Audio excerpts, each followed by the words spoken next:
Telangana KTR మంత్రి మాట్లాడుతున్నారు. ఇప్పుడు లైవ్ చూద్దాం.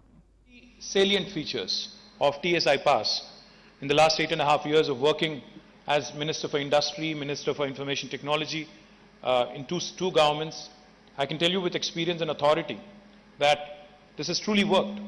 Because under TSI Pass, out of the three salient features, the first piece, for instance, if somebody wanted to come over from Singapore and wanted to start their factory in Telangana, or wanted to enter India using Telangana as a gateway, you actually don't need a clearance from the government. You do not need any clearance from the government. You can hit the ground running. You can start construction of your factory on day one. No other Indian state will tell you this. Once you start the construction of your factory or once you start setting up an office, all we request is that you submit an application online in the TSI Pass portal. Why do we need that?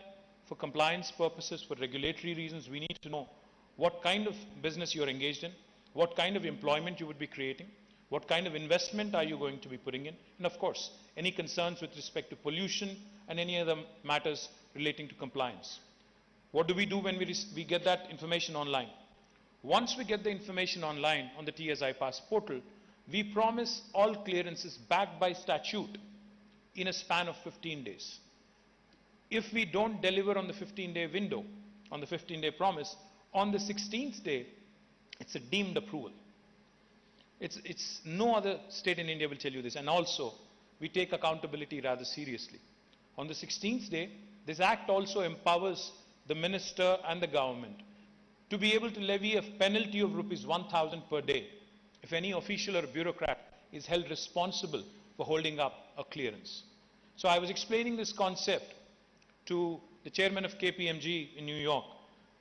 Right after the passage of the bill, I was very proudly showcasing my state across the world and ended up in New York, which is where I went to school as well. So I had the good fortune of meeting the chairman of KPMG there. When I explained to him and I said, no other Indian state will offer you this kind of facility, he smiled at me and he said, no other state in the United States also will offer you this. This is unique. This is really part.